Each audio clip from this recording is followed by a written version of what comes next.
اعوذ باللہ من الشیطان اللعین الرجیم بسم اللہ الرحمن الرحیم اللہم صل علی محمد و آل محمد رب اشرح لی صدری ویسر لی امری واحلل عقدۃ من لسانی یفقہوا قولی قال اللہ تبارک و تعالی فی کتابہ المجید بسم اللہ الرحمن الرحیم ادعونی استجب لکم۔ تو سامعین عزیز مومنین مومنات، آج اس ویڈیو میں آپ تمام احباب مومنین مومنات کی خدمت مبارک میں ماہ شعبان المعظم کی 27ویں شب کی نماز اور اس کی فضیلت اور اس کے طریقے کے بارے میں بیان کرنا ہے۔ اور دیکھیں کہ اللہ تعالی ہمیں بار بار قرآن مجید میں ارشاد فرما رہا ہے کہ ادعونی استجب لکم، مجھ سے دعا کرو میں دعا قبول کروں گا۔ یعنی دعا کو عبادت کا مغز قرار دیا گیا ہے، جیسے کہ روایت میں کہ الدعاء مخ العبادہ، اور سب سے سامعین عزیز مومنین مومنات عظیم دعا وہ ہے کہ جس کی پروردگار عالم نے ہر نماز میں کم سے کم 2 مرتبہ صراط مستقیم پر ثبات قدم رہنے کی دعا کرنے کے بارے میں فرمایا، جیسے کہ ہم اور آپ تلاوت کرتے ہیں اہدنا الصراط المستقیم صراط الذین انعمت علیہم، اور وہ صراط مستقیم کیا ہے؟ اہل بیت اطہار علیہم الصلوۃ والسلام کا راستہ ہے۔ اس لیے مولا کائنات علی بن ابی طالب والی نجف، حسنین شریفین کے بابا، متقیان امام علیہ الصلوۃ والسلام کا مشہور وہ دعا کا جملہ کہ اگر صدق نیت سے کوئی انسان ورد کرتا ہے تو یقیناً وہ سچا مومن، سچی مومنہ بن سکتا ہے۔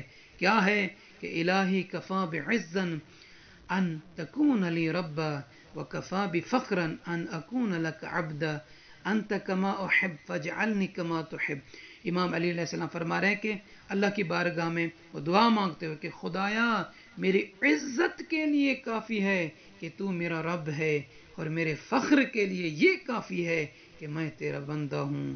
تو ویسا رب ہے جیسا میں چاہتا تھا، تو مجھ کو ایسا بنا دے جیسا تو چاہتا ہے۔ تو سامعین عزیز، آئیے ماہ شعبان المعظم کی 27ویں شب کی نماز کے حوالے سے اللہ کے نبی حضرت محمد مصطفیٰ صلی اللہ علیہ وآلہ وسلم ارشاد فرما رہے ہیں وَمَنْ صَلَّى فِي اللَّيْلَةِ السَّابِعَةِ وَالْعِشْرِينَ من شعبان ركعتين يقرأ في كل ركعة فاتحة الكتاب مرة وسبح اسم ربك الأعلى 10 مرات۔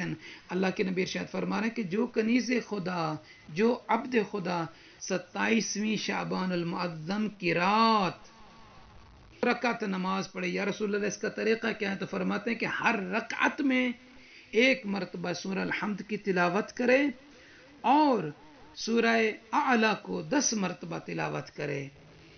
نیت کیا کرے گا کہ 2 رکعت نماز پڑھتا ہوں یا پڑھتی ہوں ماہ شعبان المعظم کی 27ویں کی قربتاً اللہ، تکبیرۃ الاحرام کے بعد سامعین عزیز مومنین مومنات 1 مرتبہ سورہ الحمد اور 10 مرتبہ سورہ اعلیٰ کی تلاوت کریں۔ اسی طریقے سے دوسری رکعت میں یا رسول اللہ اس نماز کا ثواب کیا ہے، اجر کیا ہے؟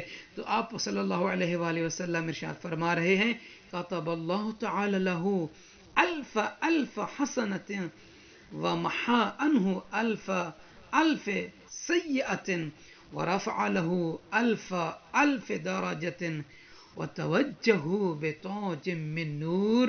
اللہ کے نبی حضرت محمد مصطفیٰ صلی اللہ علیہ وآلہ وسلم اپنے اس مبارک فرمان میں بیان فرما رہے ہیں کہ جو کنیز خدا، جو عبد خدا یہ 27ویں ماہ شعبان المعظم کی نماز پڑھے گا تو اللہ تعالی اس کے نامہ اعمال میں 1,00,000 نیکیاں لکھ دے گا، اور اس کے نامہ اعمال میں 1,00,000 برائیوں کو مٹا دے گا، اور اس کے 1,00,000 درجات کو بلند فرمائے گا۔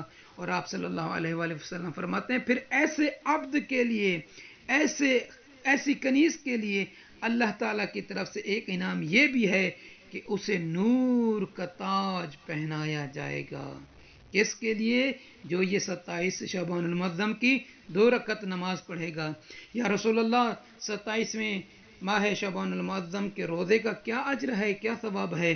تو آپ صلی اللہ علیہ وآلہ وسلم فرما رہے ہیں وَمَنْ صَامَ 27 يَوْمًا مِنْ شَعْبَانَ کتب اللہ لہ براءۃ من النار، کہ جو عبد خدا جو کنیز خدا ماہ شعبان المعظم کے 27ویں دن کا روزہ رکھے گا، اللہ تعالی اس کو جہنم سے آزاد فرما کر اس کو بری و ذمہ قرار دے گا، یعنی اللہ تعالی اس پر جہنم کو حرام قرار دے گا۔ تو دعا ہے پروردگار عالم آپ تمام صاحبان ایمان کو اپنی حفظ و امان میں رکھے۔ آخر میں چھوٹی سی عرض ہے آپ تمام بہنوں سے، بھائیوں سے، کہ نیکی کو پھیلانے میں ہمارا ساتھ دیجیے، ہمارا تعاون کیجیے۔ تعاونوا علی البر والتقوی، جیسے کہ قرآن مجید کی آیہ مبارک ہے کہ نیکی اور تقوی کے امور میں ایک دوسرے کا تعاون کریں۔ تو آئیے ہمارے چینل کو سبسکرائب فرما دیجئے اور بیل کے بٹن کو بھی آن کر دیجئے۔ پروردگار عالم ان لمحوں کو اور ان اوقات کو اور آپ کا سننا، ہمارا پڑھنا اپنی بارگاہ عظیم میں عبادت میں شمار فرمائے، اور دنیا و آخرت میں خداوند عالم ہمیں اور آپ سب کو کامیابی و کامرانی عطا فرمائے۔ اور مجھ حقیقی دعا ہے کہ پروردگار عالم سرکار امام علی ابن ابی طالب علیہ السلام کے صدقے میں آپ سب کے مرحومین و مرحومات کی مغفرت فرمائے۔